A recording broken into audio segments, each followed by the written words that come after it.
To be Israeli, to be Arabian, to be Muslim are going together. It is not contradicted one with the other. The opposite. There is a harmony between these identities, and we practice in our life every one of these identities. We are integrated in the state of Israel in all the fields: economics, culture, education, and public life. And I think but the important institution that we have in Israel, which doesn't exist in the Western countries, which is Sharia Court. The Sharia Court, it is a Israeli Sharia courts, which is from one side must adjudicate cases according to the rules of the Sharia, but from the other side, the Sharia courts are part of the Israeli judicial system. So these states are, this court are part of the state.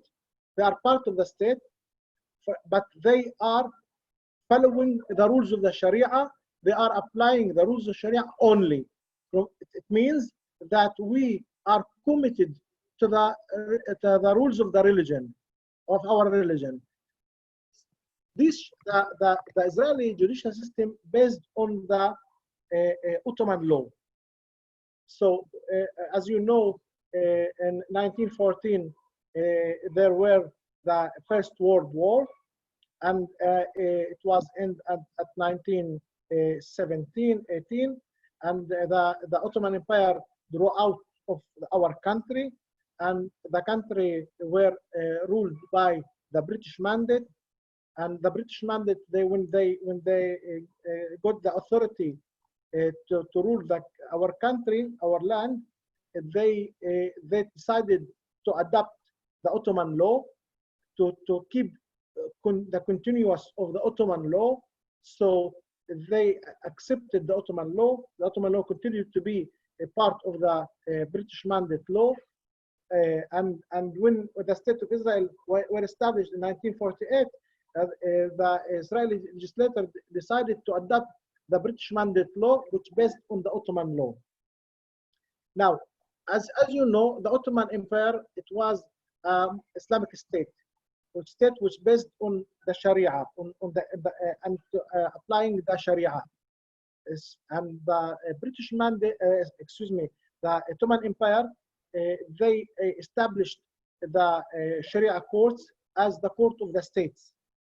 And to the middle of the 19th century, the Sharia court were the only court of the Ottoman Empire.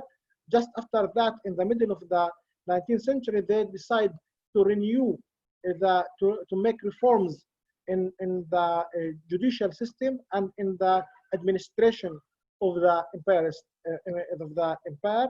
So they legislated. They established civil courts, which we called Nizami court, and they legislated laws which in order to manage or to establish the new system, the new judicial system of the Ottoman Empire, but they kept the Sharia courts as court of the state, but their jurisdiction were limited to the personal status issues only. It means that the Sharia courts continue to be court of the Ottoman Empire, court of the state, but they were limited to adjudicate cases of personal status issues only, and they also legislated a law, which is the law of procedure law, the procedure in the Sharia courts, and also they legislated the law of family rights, the law of family rights, which is the law that deal with the rules of the Sharia or the laws of the state, which based on the rules of the Sharia in the cases of personal status issues. So when the Ottoman Empire withdrew out and the country were started to be ruled by the British mandate. That this system continue to be valid. So, and the laws of the Ottoman Empire were adapted to the British mandate law, and the courts which were established by the Ottoman state also were adapted to the British mandate law. And when the the state of Israel were established, also adapted these courts and the laws which were issued by the Ottoman Empire. So the Sharia courts of Israel, they consider as the continue of the Sharia courts which were established by the Ottoman Empire. So the roots of the Sharia courts in Israel go back to the Ottoman Empire, and the laws also go back to the Ottoman Empire. So now Sharia courts are the continuous of the Ottoman Sharia courts, and we still established the laws of the Ottoman Empire. The Ottoman Empire disappeared from the world, but their laws still valid in Israel for the Sharia courts. Now, the Ottoman Empire, they adopted the Hanafi madhab, the Hanafi school, and the Ottoman Sultan obliged all the courts in the Ottoman Empire and all the Ottoman citizens to apply the Hanafi madhab. Therefore, Sharia courts also were obliged to adjudicate cases according to the family rights law, but always on the background, we still have the Hanafi doctrine that when we have a lacuna in the law, when we have a case that we don't find the rule or the solution in the law, in the Ottoman law, the family rights law, we always refer to the Hanafi madhab in order to find the rule which we should apply in that specific case of lacuna. So, but from the other side, as I said, Israel is adapted the system of Sharia courts, and they become part of the Israeli judicial system. They still have their independence to adjudicate cases according to the Sharia, the rules of the Sharia for the Muslims in Israel. Israel didn't interfere in the substantive law that we apply in the Sharia courts, but there were two cases where the Israeli legislator decided to legislate laws and address them toward all the religious courts in Israel, with the rabbinical courts, for the Jews, the Sharia courts for the Muslims, church courts for any Christian denomination which was recognized by the Israeli government, and that laws they comes to protect children and women. How? One of the laws deals with children, that any case which relative to children should obliged to adjudicate it according to the best benefit of the child, which means that when we have when we handle cases of children which concern children, we should adjudicate that case according to the best benefit of the child, such as custody or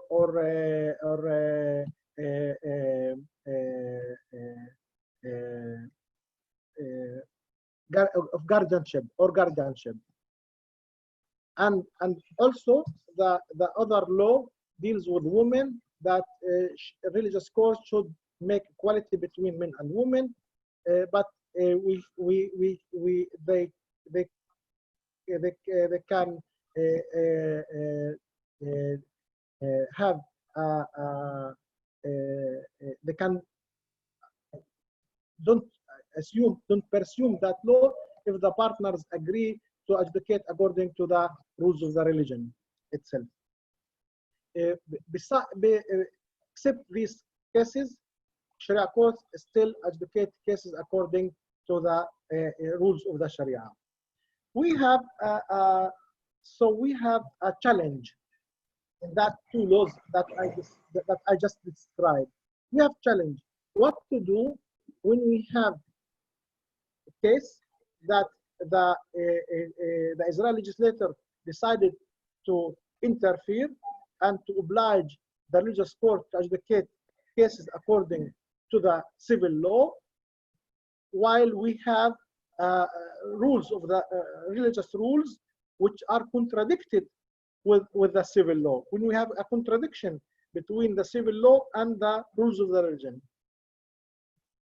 In this case, the Sharia courts, we decided to be creative.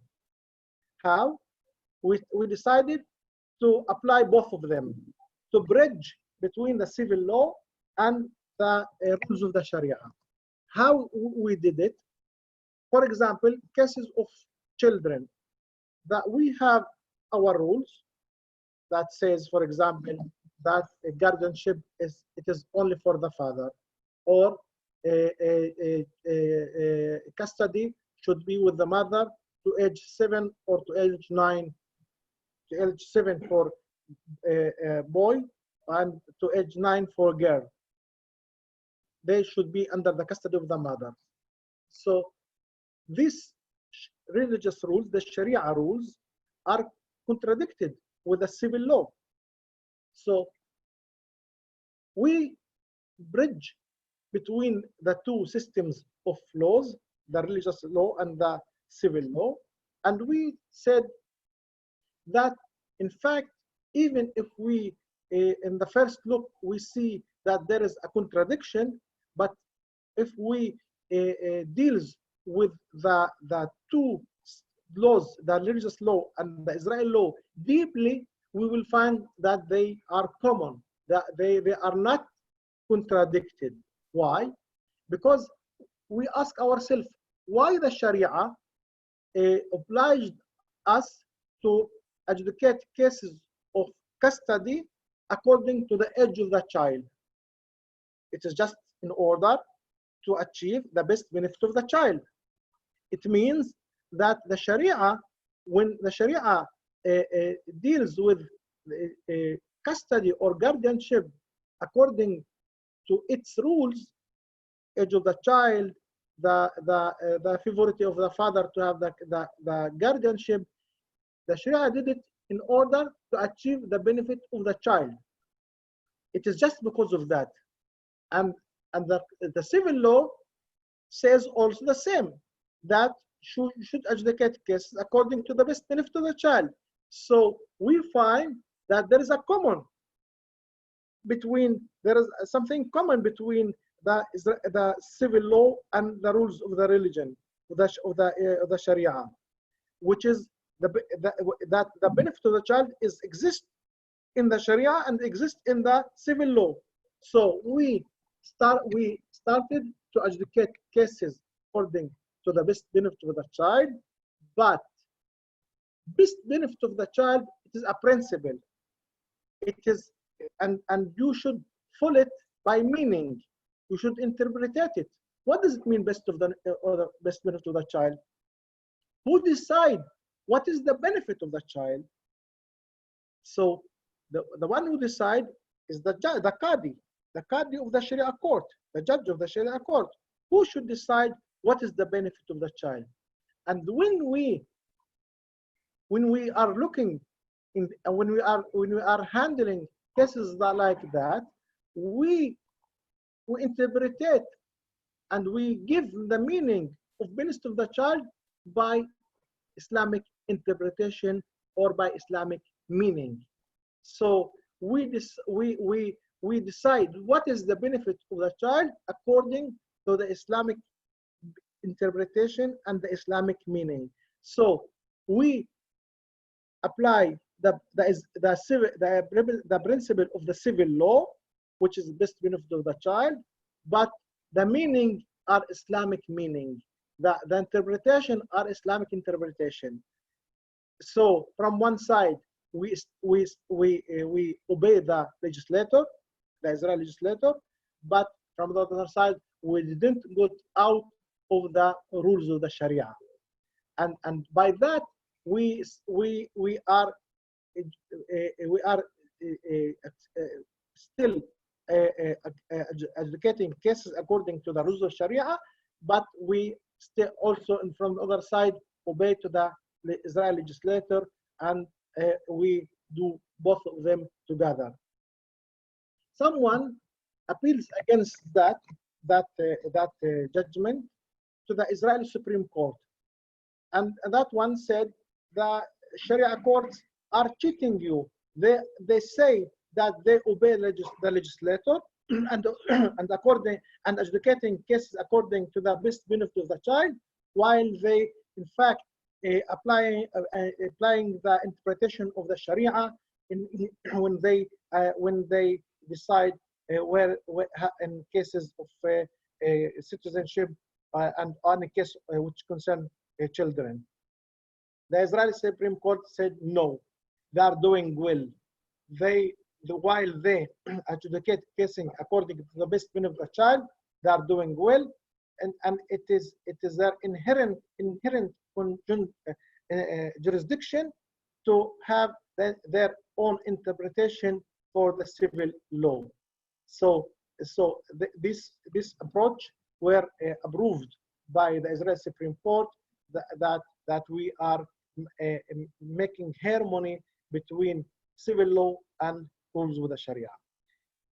The Sharia courts are, as I said, they have the jurisdiction to adjudicate cases of personal status issues such as marriage, divorce, maintenance, alimony, custody, guardianship, inheritance, and I think that these Sharia courts are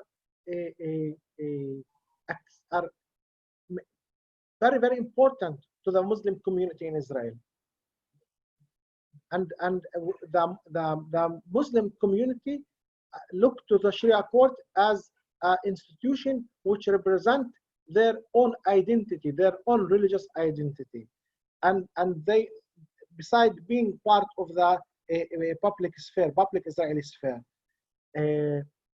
I would like to say that there were in 2001 a new law which says that cases of marriage and divorce should be in the only jurisdiction of the Sharia courts and religious courts in general in Israel, while other personal status issues could be adjudicated in the family court, which is part of the civil judicial system, or in the religious courts. So any case which is not marriage and divorce can be adjudicated in the family courts, in the civil system, or in the Sharia courts, in the religious system.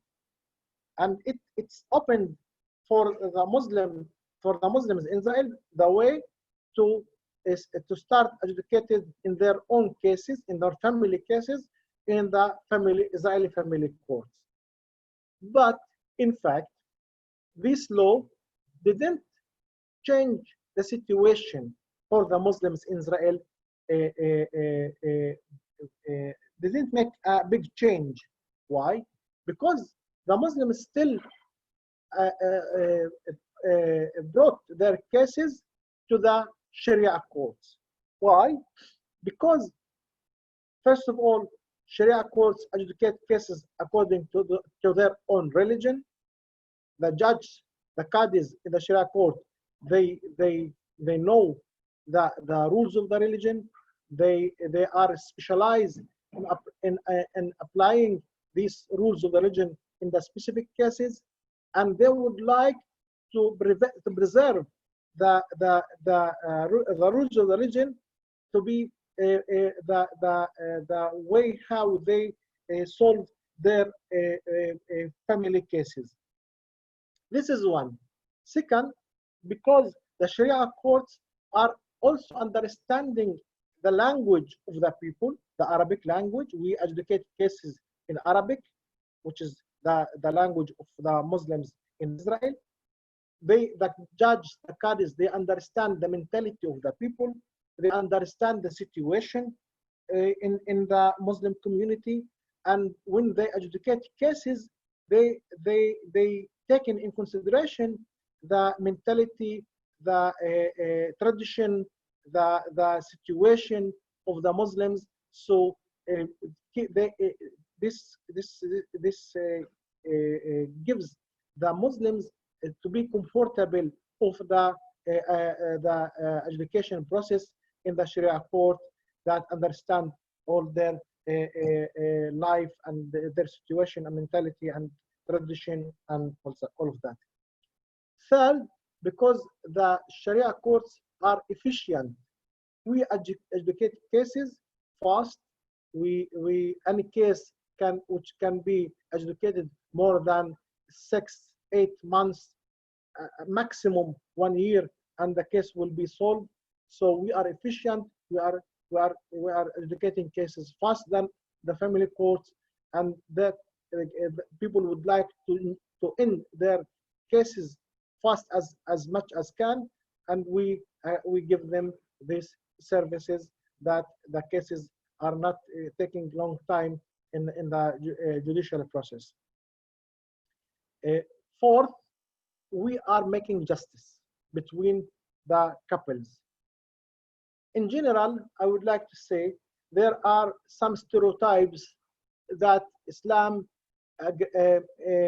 discriminate against women, and Islam is hurting people. This is not true. This is not true. Islam is making justice. The rules of Sharia are making justice between people, and the Islam have humanistic values, and the people are satisfied of the rules of the Sharia, that making their life easier and solving their problem in justice. So most cases are, because of these 4 reasons, are brought by the Muslim minority to the Sharia courts and not to the family courts, which is part of the civil system. I would like also to say that the majority of the cases which brought to the Sharia courts are brought by women. About 80% of the cases are brought to the Sharia court by women. It means that the majority of our clients are women. They need our services more than men. Why? Because they brought cases of custody in order to have the custody for their children, cases of maintenance and alimony, cases of when they would like to have the guardianship for their children, and they would like to be separated by divorce. So they need the services of the Sharia court more than the men, and it is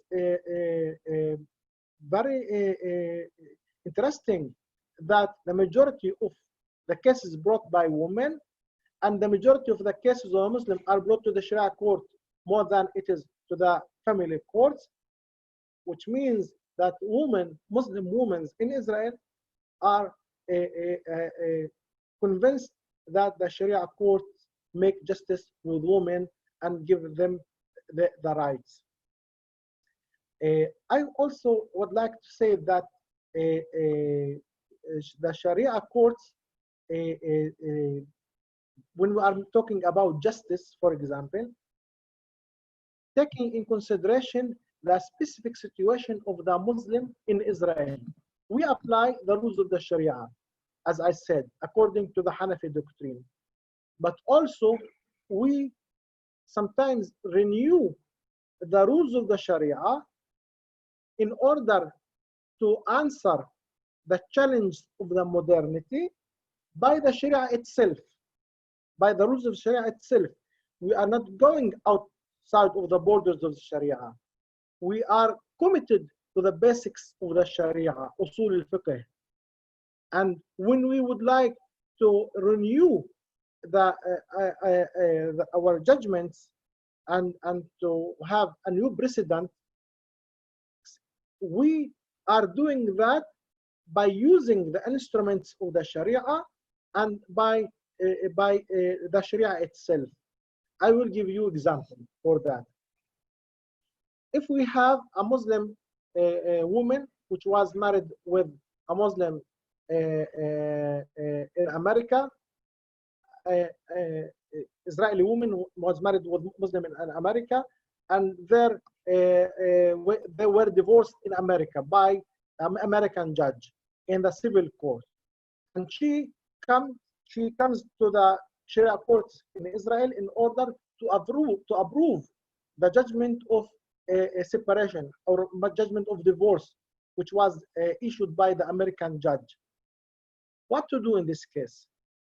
In the classical Sharia, it is prohibited to accept a judgment for a non-Muslim judge, which was done by the civil law, and not by the rules of the Sharia. So in this case, we followed the Jordanian Sharia courts. That the Jordanian Sharia courts, they approved a judgment of divorce, which was done by a non-Muslim judge in Sweden, and because they have they say that that Muslim husband, when he immigrated to Sweden, it means that he gives the authority to divorce his wife to the Swedish judicial system. And when the judge issued that judgment of divorce, he considered as done it by the because the husband give him that authority to make that divorce. So we followed the Jordanian Sharia court and accepted and approved that separation which was done by American judge. It means we recognize that there are challenges of the modernity, challenge that we have in this time, and we are asked by our people to deal with that challenge in order to make their life easier, but without going out of the borders of the Sharia. If the Sharia allow that. So we are looking for solutions that can help the people, which makes the life of the people easier, but in condition that these solutions are legitimate by the Sharia itself, that these solutions are accepted by the Sharia, accepted by the Muslim scholars, and it is legitimate from the point of view of the Sharia. So in this case, similar to that case, we also deals with other challenges that we face by using the instruments of the Sharia in order to answer the needs of the people. I think that the Sharia courts in Israel are a unique situation, a unique system, this is a system which doesn't exist in other countries, in other Western countries. For example, when I have been in Britain, and I have visited Sharia councils in Leiden and other places, and I found that Muslim women, especially women,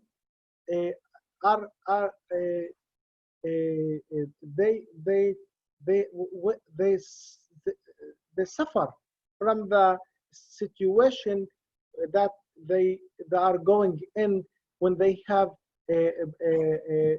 problems in their family, when they have cases in their family cases. For example, when a Muslim, British Muslim woman, she was divorced by her husband, and she needs judgment of the Sharia instance, or that approve that the judgment is legitimate according to the Sharia. In Israel, there is no problem. That woman can come to the Sharia court, and the Sharia court will will deal with that case, and will have a judgment which done by Qadi, judge of the Sharia court, according to the rules of the Sharia, and give judgment which was issued by the Sharia, by according to the Sharia, the rules of the Sharia, and that woman will have a Sharia judgment that she are considered a divorce, and she can remarry again with another man.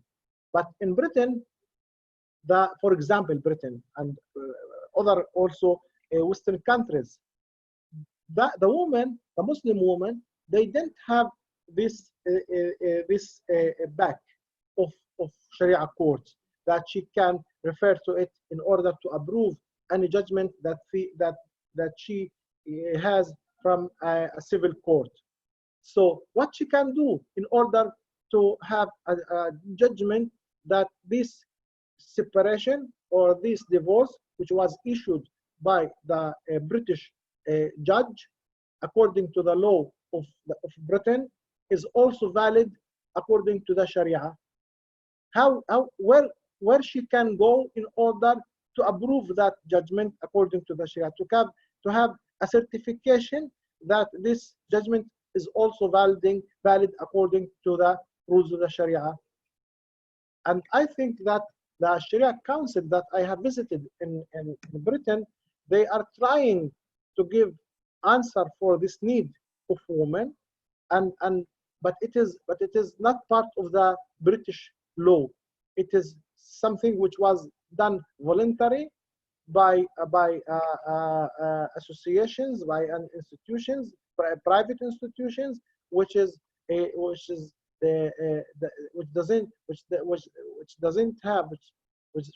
don't have the power of the state, and they don't have the jurisdiction and the authority from the state to give these certifications for the woman. So I think that there is a need of, especially for Muslim minorities, for a system like the Sharia courts in Israel, in order to help them solve their family problems, family cases, personal status issue, and in order to make their life easier and not contradicted with their religion.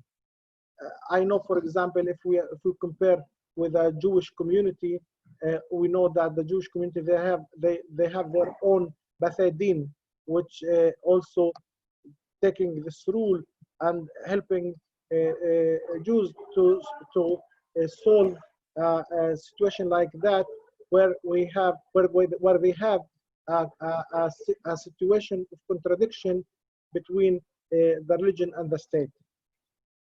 I think that the Israeli Sharia courts are playing a major role for the Muslim community in Israel, as I said, and they make the life of the Muslims are comfortable, and make the tension between the state and the Muslim community less. Why less? Because in our personal status issues, in our family cases, we can adjudicate the cases according to the rules of the Sharia, and we are not putting in harmful situation as it is in other countries, that we should educate according to the civil law, which is different totally from our religion. So I think that the existence of the Sharia court in Israel and in any other state, it is make the life of the Muslim community easier, and making doesn't put them in a harmful situation, and make the tension between the people and the state less, that the state didn't interfere or doesn't interfere in their own life, in their personal life, in their family life. Me as a judge, a Qadi in the Sharia courts, I am, as Saadia said, I am judge from 2009 to now, and I have acted as a judge in Haifa Sharia Court, and then in Jerusalem Sharia Court, and now in the High Sharia Court of Appeals. And I am acting also as the General Director of the Sharia Courts. I think that the Sharia Courts in Israel, it is a great example how Sharia can live in harmony with the state, with the civil law. How can Islam live in harmony with the modern state, with non-Muslim country? The situation that we have Sharia courts which apply the rules of the Sharia in non-Muslim country, such as the state of Israel, and living in harmony with the law of the state, with no contradiction, with no there is no clashes between these systems. It is a great model, and it proves that the Sharia can be can live in harmony with the modern times, with the modern states, with the civil law, and there is no problem can be done. And the situation that the majority of the cases of the Muslim minority are brought to the Sharia courts and not to the family courts, it also proves that the Sharia courts can be playing a major role in the life of the community, and also can serve the community and gives comfortable solutions and justice for the partners of the community. This situation, I think, should be studied well. I think that the unique situation that Israel gives to the world, it is something that could be studied or could be also copied in different situations. But this is the model. This is the model that taken in consideration the special and the speciality and the unique norms and the way of life and tradition and for the minorities, and gives the life to be integrated, to give them the opportunity to be integrated in their states. I think now the modern times is also are living in multicultural communities. We know that not all the countries, most of the countries in Europe and America, they have big minorities, Jewish minorities, Muslim minorities, different Christian denominations, and the centralism of the judicial system can hurt these minorities, because they don't take in consideration their norms, their tradition, their mentality, their life. While if we adapt a pluralistic judicial system, which can give everyone the opportunity to reflect his own life and to respect his own tradition, could be better for these minorities, could be better also for the state, because that these minorities will feel not persecuted to the norms of the state, and manage their own life according to their own religion. I would like to say another few words about the approach which was developed in the Western countries about how to match between Sharia and law, especially the doctrine of Muslim minority jurisprudence, which I wrote about it in my books, and which I deal with it in my PhD dissertation. And I think this approach calls for integration of the Muslim minorities in their states, to be a productive part of their states, and to match as much as can between the religion and the state, that the Muslim people will not be put in a situation that they are contradicted between their religion and their state. The opposite, they should keep their own religion, they should keep their Islamic identity, and they should keep their tradition, beside being loyalty to their country and to the law of the country, and to be integrated in their countries, and be play productive role in their country. In fact, the Israeli judicial system, as I should emphasize, that when I'm talking about Muslims in Israel, I mean the Muslims who are Israeli citizens. I don't talk about the Palestinians in the Palestinian territories, in the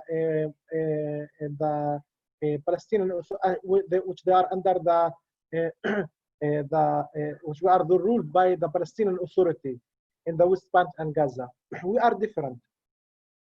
We are different than the Palestinians in the West Bank and Gaza. Our Sharia courts are separated. Our Sharia courts are part of the Israeli judicial system, while they have their own Sharia courts, which is part of their own Palestinian system, Palestinian law, and we are different. We are not the same. They have their own law, they have their own courts, they have their own authority, Palestinian authority, while the Muslims in Israel, we are Arab Muslim Israelis, and we are part of the state of Israel, and we are acting as Israelis in all fields of life, including in the Sharia court. I think I would like to, we still have 25 minutes.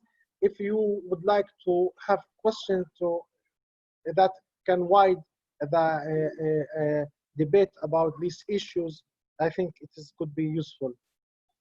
Thank you, Iyad. It was very interesting and informative.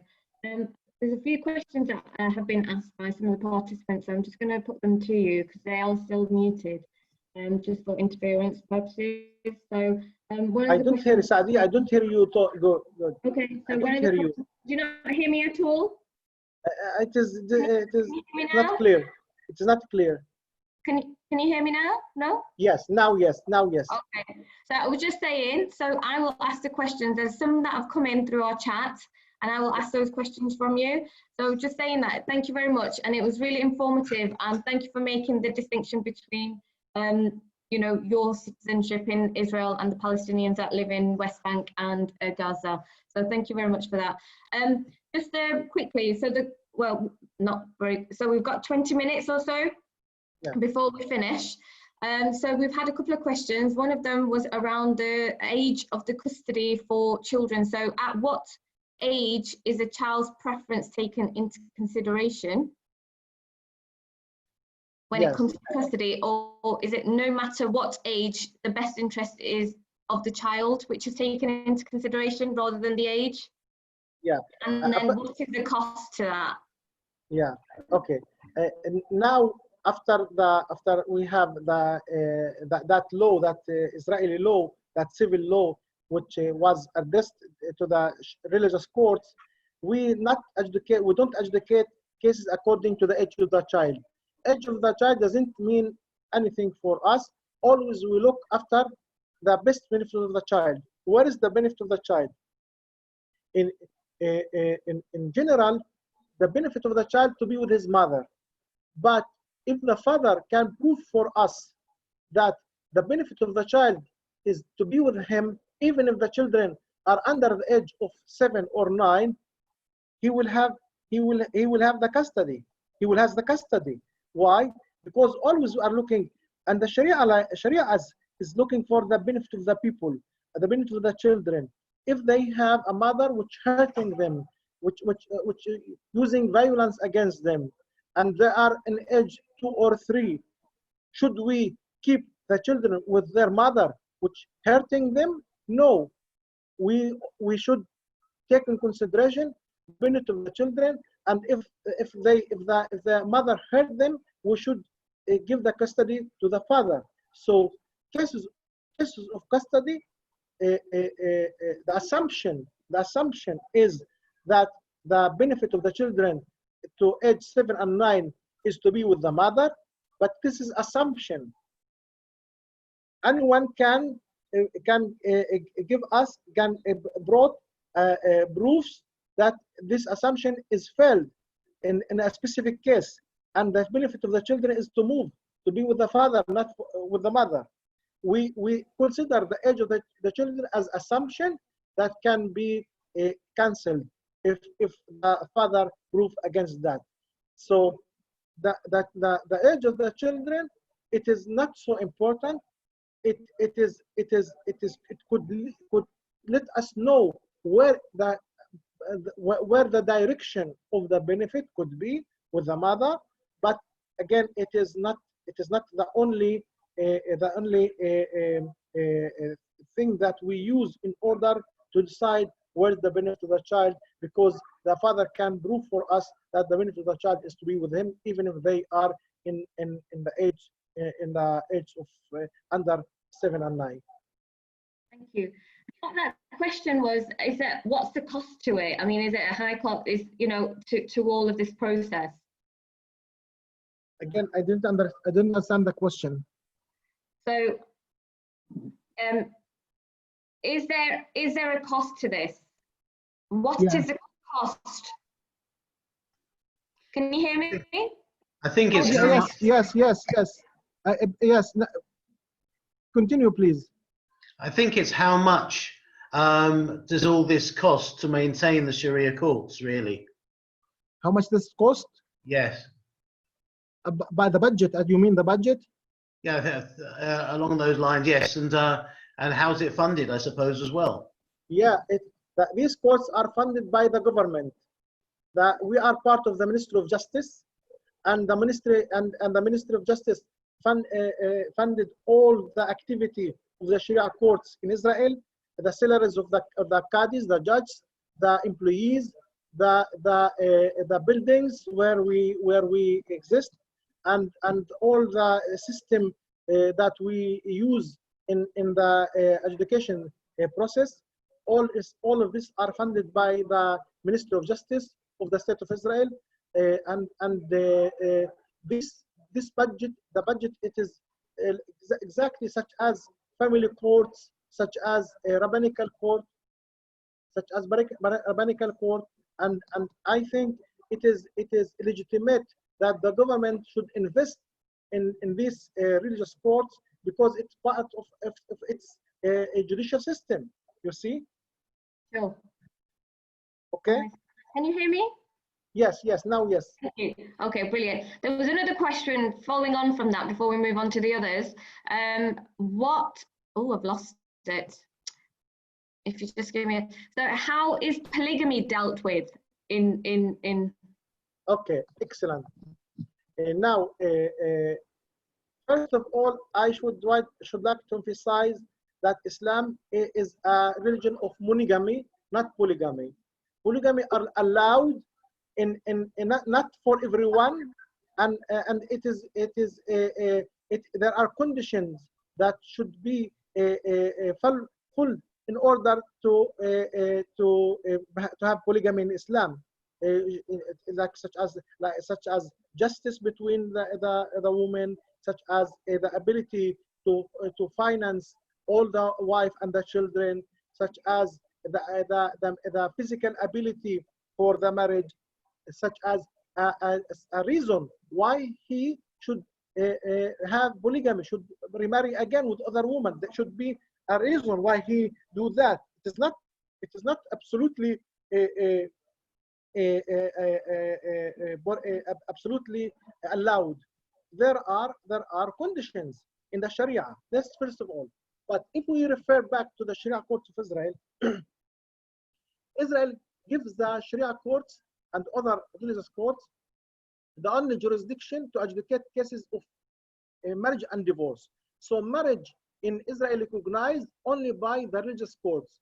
So if the religious court should recognize polygamy, cases of polygamy, that man remarry again with other women, the Israeli state will respect that judgment of the Sharia court and will register that man married with 2 women or 3 women if he remarried. So if we ourselves, we don't initiated polygamy. We don't register by ourselves, the Sharia courts, polygamy.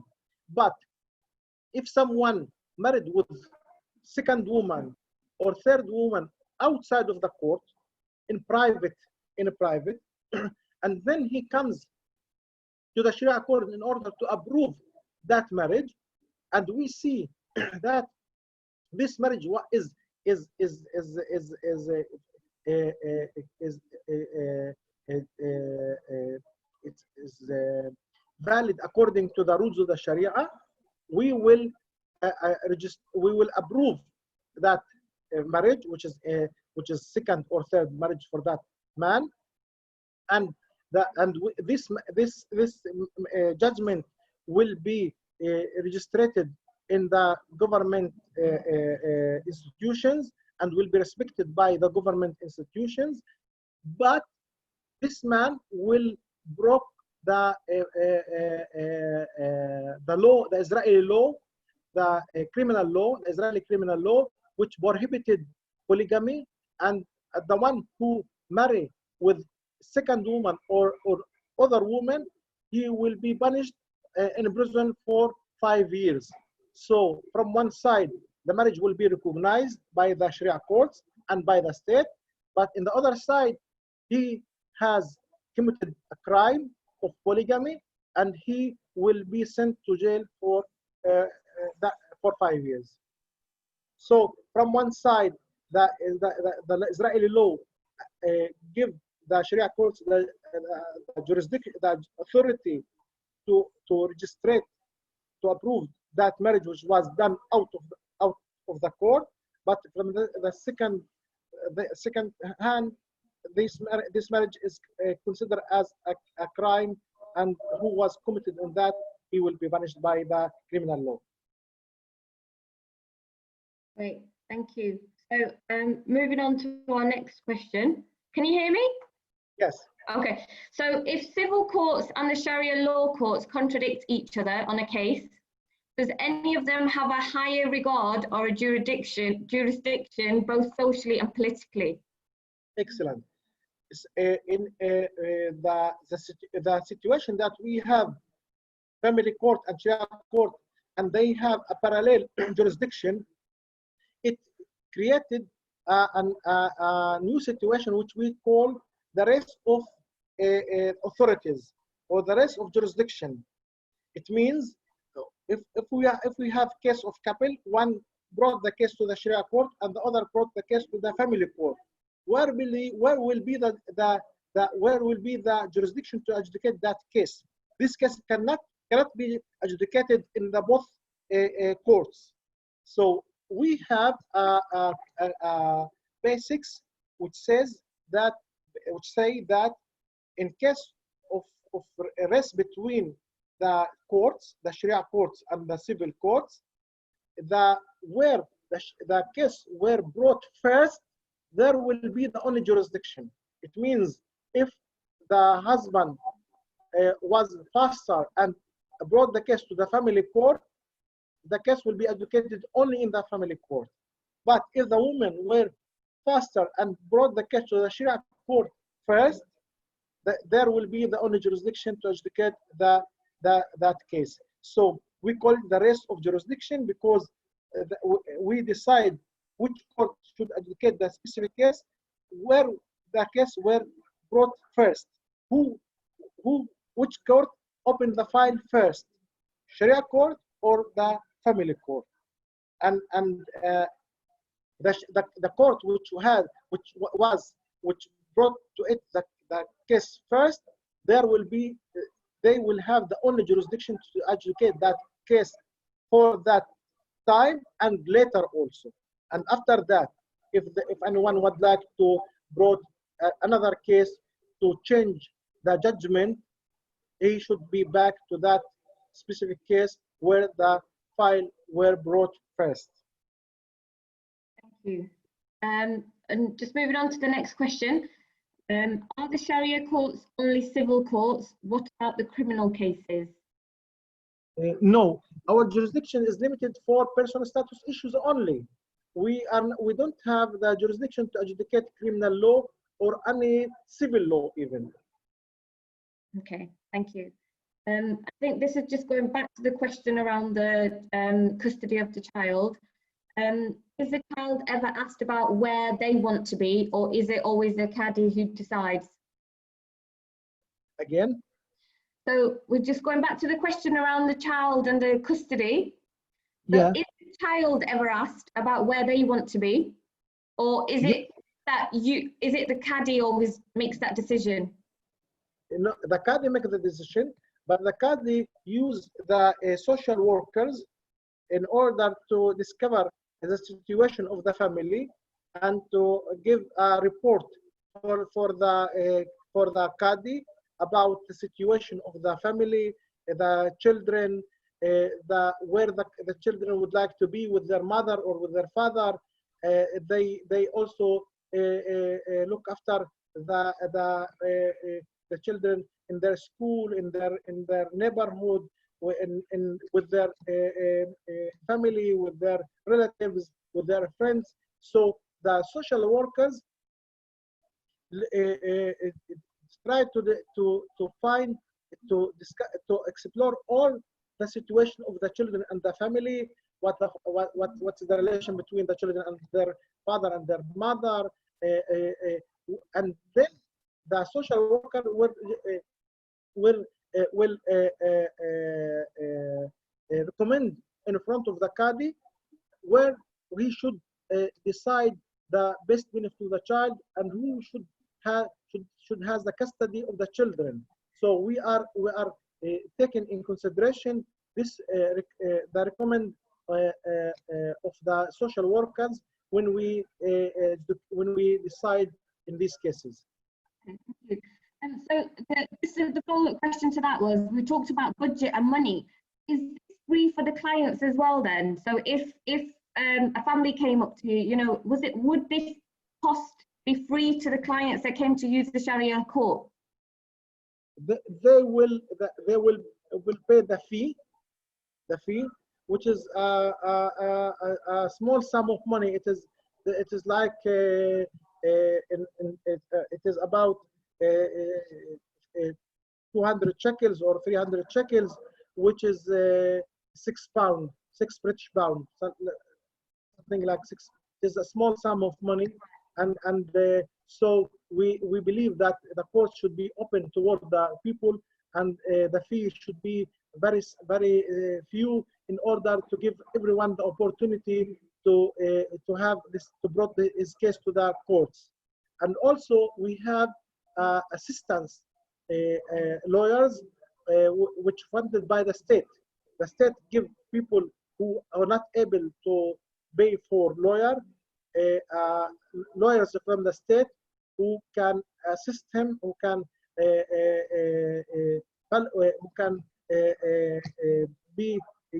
act as their lawyers, but the pay is coming from the government, not from the people themselves. Thank you.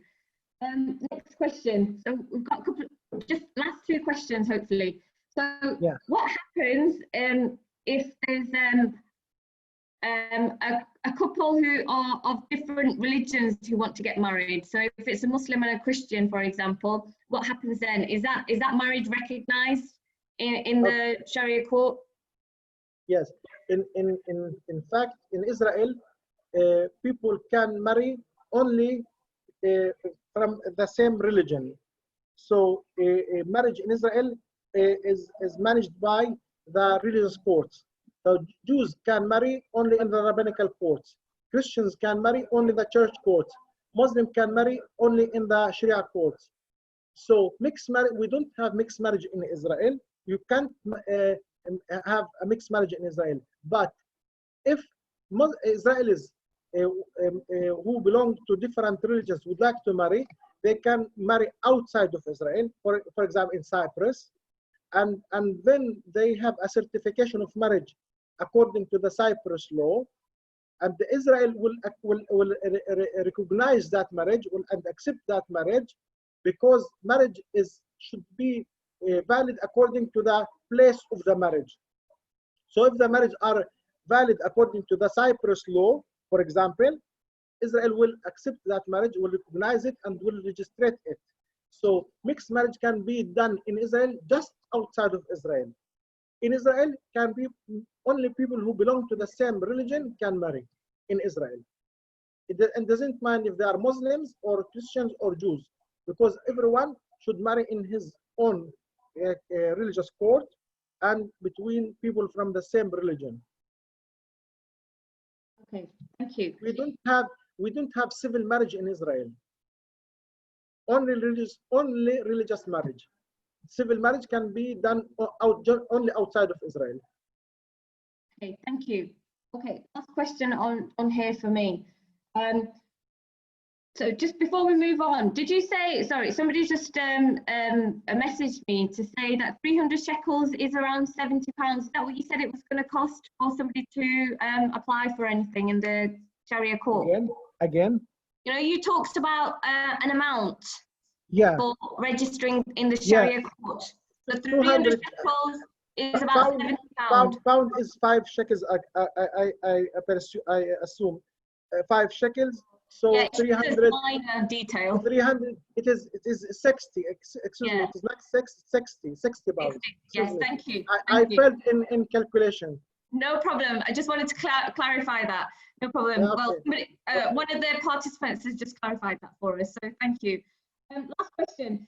Do you work closely with Israeli groups who seek to speak for the human rights of Israelis and Palestinians, like New Israel Fund, Abraham Fund initiatives? If so, is there any resistance to this from those who oppose Palestinians and Israelis working together? Can you repeat the question? I didn't hear it well. Can you repeat? I will do. Can you hear me now? Yes. Okay. But please speak slowly because the voice is not clear. Sure. Do you work closely with Israeli groups who seek to speak for the human rights of Israelis and Palestinians, like New Israel Fund and Abraham Fund initiatives? If so, is there any resistance to this from those who oppose Palestinians and Israelis working together? I think these funds that you are talking about, they are working in Israel. They have their own activities, and I think there's no problems for them to work and to have their own activities in the different fields that they are engaged in. And I don't think that there's any problems that they face. It is my knowledge. I'm not specialized in politics, but it is my own knowledge that these funds they exist in Israel. They active in Israel, and this is my knowledge that I don't know if I think that they don't have any problem to work. The opposite. They have a lot of activities, and we see their activity in different fields. Thank you. Last question is going back to the divorce and the women. So what is the khula process? So can you explain what the khula is for those people that don't understand that? Yes. First of all, I would like to say that in Islam, a marriage is based on the will of the husband and the wife.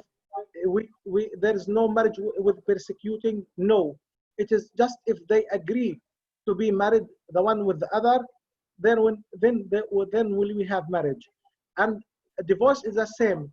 Any woman which would like to be separated by divorce from her husband, it is very easy in Islam. Very easy because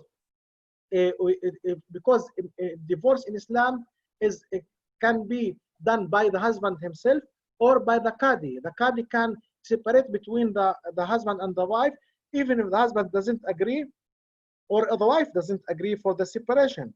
For example, if they have a struggle between the husband and the wife, niza' wa shiqaq, we call it niza' wa shiqaq. If there is a conflict between the wife and the woman, the wife and the husband, the conflict is a reason for the Qadi to appoint arbitrators, one from the side of the wife and one from the side of the husband, and these arbitrators can try to solve the problem. And if they could not solve the problems between the couple, they should judge a separation and divorce, and how much of the endowment of how much of the dower of the wife she could take from it, if she is responsible or not responsible for the separation. So we don't need khul, we don't need this separation which comes from the side of the wife, because and a wife has easier way to be separated by divorce, but for example by offering case of separation because of a conflict between her and her husband. So, but khulu also it's legitimate in Sharia and Islam, and that the wife dismiss all the right that she has from the marriage in order to be divorced from her husband. But I say, why she should go to khul if we have something is better for the woman, which is the separation because of the conflict, because of the niza' wa shiqaq. So the mechanism that used by Muslims in Israel in order to separate or to divorce, it is this separation because of conflict, because it is easier. It gives the couple opportunity to rethink about their marriage life and to be separated by the Qadi because of one of the partners, the husband or the wife, would like to be separated, and no one will be obliged to stay in the marriage. No one. Everyone can get out of the marriage, can be separated if he just like, if he or if she just like. Thank you.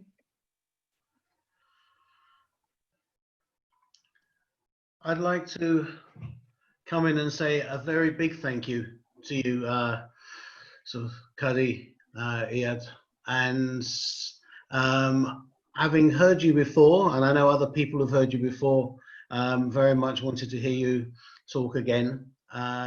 It's, I think, a lot more difficult via Zoom when you don't have the direct contact, but you managed it incredibly well. especially as I would imagine that English isn't your first language, but you cope. It is my third language. Yeah, Because the first is Arabic, second is Hebrew, and the third is English.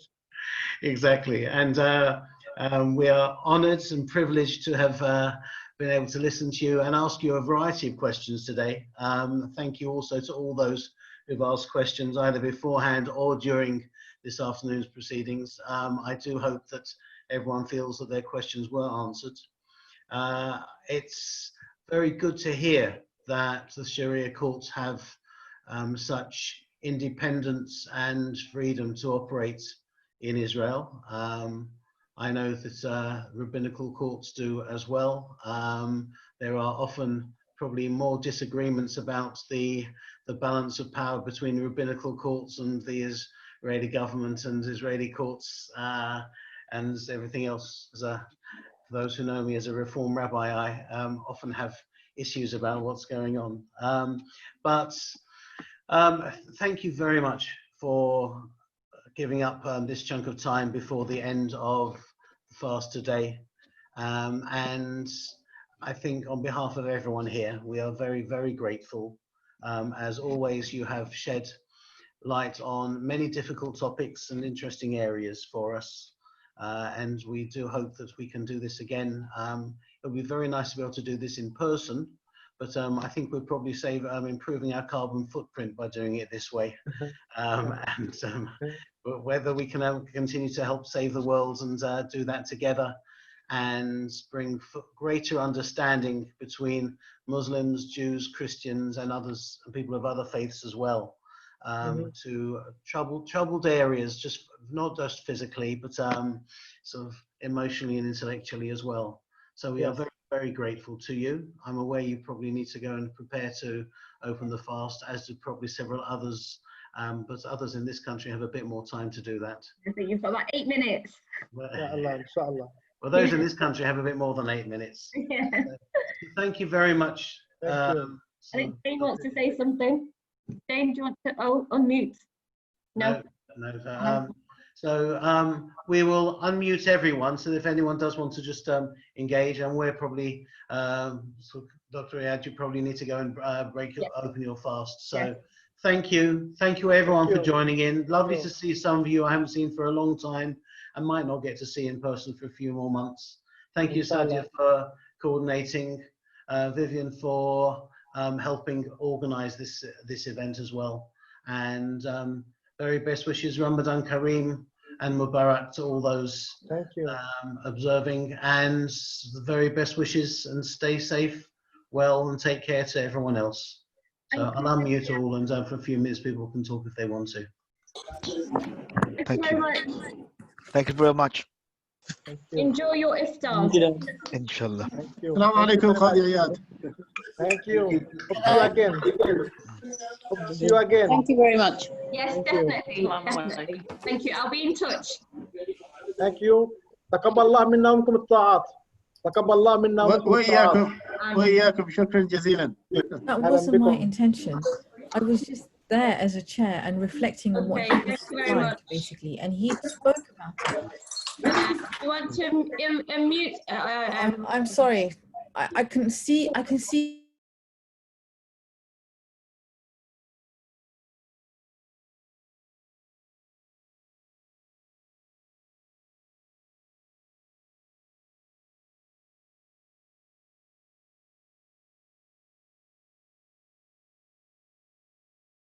Did you mean to do that, Sadia? Yes, because I could hear Akila talk.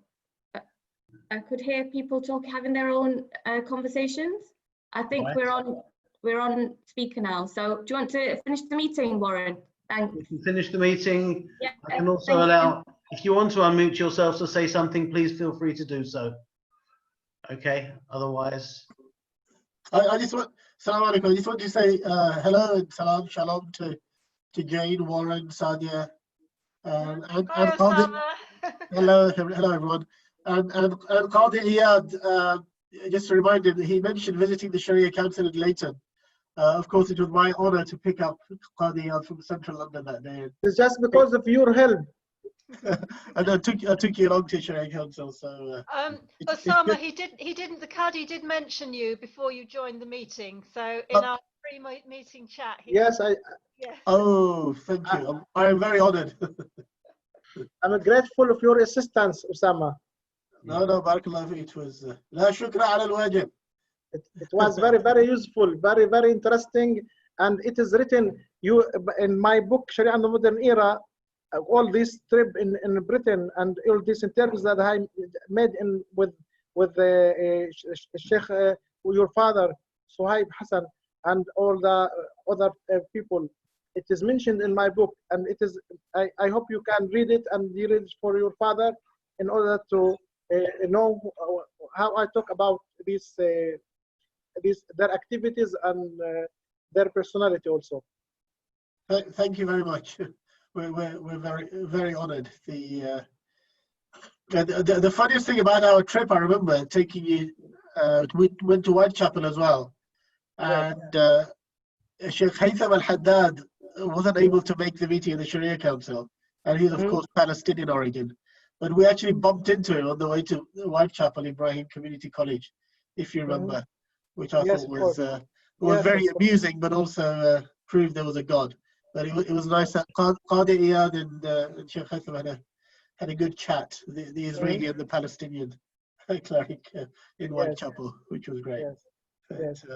There we are. Thank you. You've got about 4 minutes before you open your fast. I would like to say really that most of you I have met before, and really I appreciate all your activities, and I hope that it makes us more close one to the other, because as Warren said, we need this dialogue between the religions in order to find the common that we share together, which could make our life better for all of us, despite any conflict which surround us.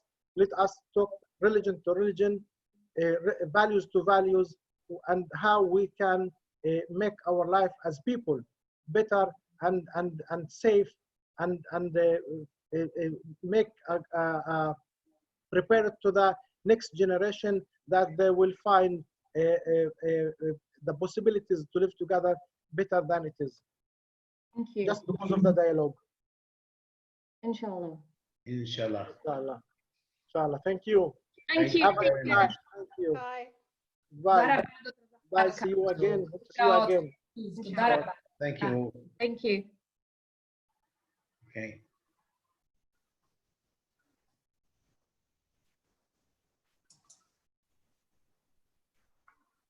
Anyone say anything else? Thank you, Sergio. Well done. Nice to see Joy. Hi, Joy. Hi, Joe. I can't see Joe. Oh, Joy, of course. Hello. Well, nice to see all of you since 2013, since that trip. I haven't seen any of you since then. And Yeah, it's a while. So good to see you. There was a memorable moment between you, Rabbi, and Joy on that trip. I'm sure you remember it well. I certainly do. I think there were a few good moments on that trip. I have been on all the FODIP trips so far, thankfully. So yeah, when we get to the next one, I don't know. Yeah, my wife and I were only there for 3 days, if you remember. Yes, I do. But it was good meeting you, even though it was only for that time. So I did visit Jerusalem once more after that, 2 years later. And again, sadly, I had to leave on the Friday morning before Jummah. But yeah, that was interesting. It was great. We'll have to plan it better and get you on another trip, and see if we can do it for longer. Yeah. Well, good to see you all again. Keep up the great work, please. You too. You Thank too. you. Thank you. Okay, God bless. God bless everyone. Bless Thank you. Bye-bye. Bye. Bye. So, thank you all, Sergio and Jane. I'm sure we'll talk again the next couple of days. And sorry, just to give you an update, I'm joining you from the Tony Blair Institute for Global Change. Oh, really? I joined them 6 months ago. Yeah, I left Quilliam last year. It's been a year since I left Quilliam, and I've joined the Tony Blair. And of course, Israel-Palestine is one of the 4 planks of which the Institute was was built on when Mr. Blair was the quartet's rep, of course, Yeah. Yes. after leaving government. So that's Maybe probably a we bit can on the. maybe we can talk to you about Yes. a joint project. Yes, yes, I'd welcome that opportunity. Yeah. Brilliant. Okay, that sounds Brilliant. good. Lovely news. Give Thank my you. love to your wife as well. Oh, thank you. Yeah, I was mentioning. I was with her earlier. I me mentioned your too. message. Yeah, Yeah. she remembers you. She remembers you well. Oh, Yeah, lovely. Thank you. it's good. Great. Take care. Enjoy the rest of Ramadan. Thank you. You too. And have a Okay. great Eid. You too. Thank you. Bye bye. Eid Mubarak. Bye. Bye. See you, Joy. Okay. God bless. Thanks, Jane. Okay, we'll talk again soon. Yeah. Thanks very much. Thank you to you and Sadia. Thank you. Pleasure.